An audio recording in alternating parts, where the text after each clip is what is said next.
एक बलात्कारी बाबा के चरणों की धूल लेने 121 लोगों ने जान गंवा दी। यही पाखंड सनातन धर्म को क्षति पहुंचा रहा है। आइए इस पर क्या कहते हैं स्वामी श्री सुरेंद्र नाथ जी।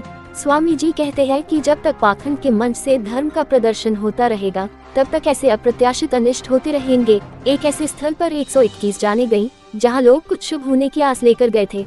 धर्म के नाम पर पाखंड, आडंबर फैलाने वाले नए नवेले बाबाओं की भीड़ बढ़ गई है। इस पाखंड ने किसी धर्म, जाति या संप्रदाय को नहीं छोड़ा है। केवल हिंदू धर्म में ही पाखंडी बाबा नहीं है। कोई ईसा मसीह के नाम पर होलिया करता है और गूंगी को बुलवा देने और लंगड़े को चला देने का दावा करता है। आजकल मार्केट में कई मौलवी ऐसे निकल कर आए हैं जो भूत प्रेत भगाने और पवित्र जल से असाध्य रोगों को ठीक करने का दावा करते हैं। इन्हीं चमत्कारों के पीछे धर्मांतरण का खेल भी चल रहा है। ऐसे ढोंगी बाबाओं, पादरियों और मौलवियों को पहचानिए और बच के रहिए। स्वामी जी कहते हैं कि हाल ही में उत्तर प्रदेश के हाथरस में एक सत्संग के दौरान ऐसा अनिष्ट हुआ जिसकी कल्पना मात्र से हृदय कांप उठता है। भगदड़ मची और 121 लोगों की मृत्यु हो गई। मंजर इतना हृदय विदारक था कि मृत महिलाओं और बच्चों को देखकर एक सिपाही को हार्ट अटैक आ गया और उनकी भी मृत्यु हो गई। एक ऐसे स्वयंभू बाबा के सत्संग में जिसने स्वयं को साकार हरि अर्थात विष्णु का अवतार बताता है। नाम है सूरजपाल बाबा, जिस पर नौकरी में भ्रष्टाचार, छेड़खानी और बलात्कार के केस चल रहे हैं। ऐसे बाबाओं ने धर्म को पाखंड बनाकर रख दिया है। जिसने कभी साधना नहीं की, जिसे कोई ज्ञान नहीं, जो धर्म के नाम पर पाखंड करता है, स्वयं घोषणा कर दिया कि वो विष्णु का अवतार है। चक्र लेकर स्वयं को सुदर्शन चक्रधारी बताने लगता है। विडंबना इस बात की है कि लोग उसकी बातों को सच मानकर अनुसरण करने लगते हैं। स्वामी जी कहते हैं कि किसी का विश्वास करना गलत नहीं, गतल है। विश्वास को धंधा बनाना, लोगों की भावनाओं को व्यापार के लिए इस्तेमाल करना, उनके मन में अंधविश्वास भर कर बरगलाना, फिर भी इतने लोगों की जान गंवाने के बाद भी इस तथाकथित अवतार बाबा सूरजपाल पर केस दर्ज नहीं किया गया। केस उसके ऑर्गेनाइजर पर किया गया। हर छोटी छोटी बात पर राजनीति करने वाले उत्तर प्रदेश में इस घटना पर किसी विपक्षी बड़े नेता का कोई बयान नहीं आया। खुद को लोगों की आवाज बताने वाले चंद्रशेखर आजाद जी का भी कोई बयान नहीं आया, जिससे उक्त बाबा की जातिगत पैठ का अंदाजा लगाया जा सकता है। स्वामी जी कहते हैं कि पाखंड सदा से सनातन का शत्रु रहा है। इस पाखंड ने हमेशा सनातन को क्षति पहुंचाई है। अब धर्म के नाम पर आडंबर करने वाले नए नवेले बाबाओं की भीड़ कुछ ज्यादा ही बढ़ गई है। इस पाखंड ने किसी धर्म, जाति या संप्रदाय को नहीं छोड़ा है। केवल हिंदू धर्म में ही पाखंडी बाबा नहीं है।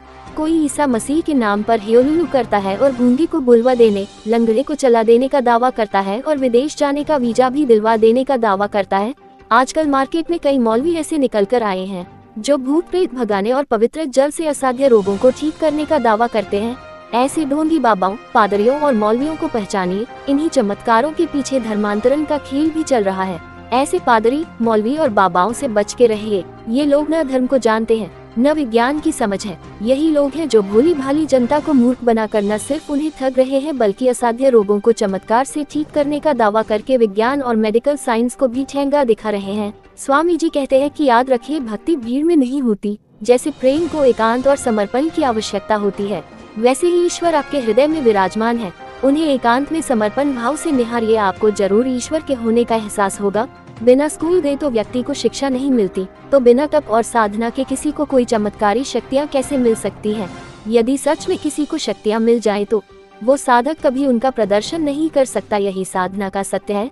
स्वामी जी कहते हैं कि यह सत्य हमेशा स्वयं के सत्य होने का दावा बड़े पुरजोर तरीके से करता है और झूठ के चमक दमक में सत्य कहीं ढक दिया जाता है। किंतु ये भी सत्य है कि झूठ कितना भी चमके, एक दिन भांडा फूट ही जाता है। हम 21वीं सदी के उत्तरार्ध में खड़े हैं, लेकिन भारत में धर्म और आडंबर के बीच अभी भी भेद कर पाना मुश्किल है। केवल जागरूक होकर ही ऐसे पाखंडियों से बचा जा सकता है। यदि 2 रुपए का सामना खरीदने जाते हैं तो 1000 बार पूछते हैं, परखते हैं, लेकिन अपना समर्पण और विश्वास बिना जाने केवल इनके एडवर्टाइजिंग देखकर दे देते हो।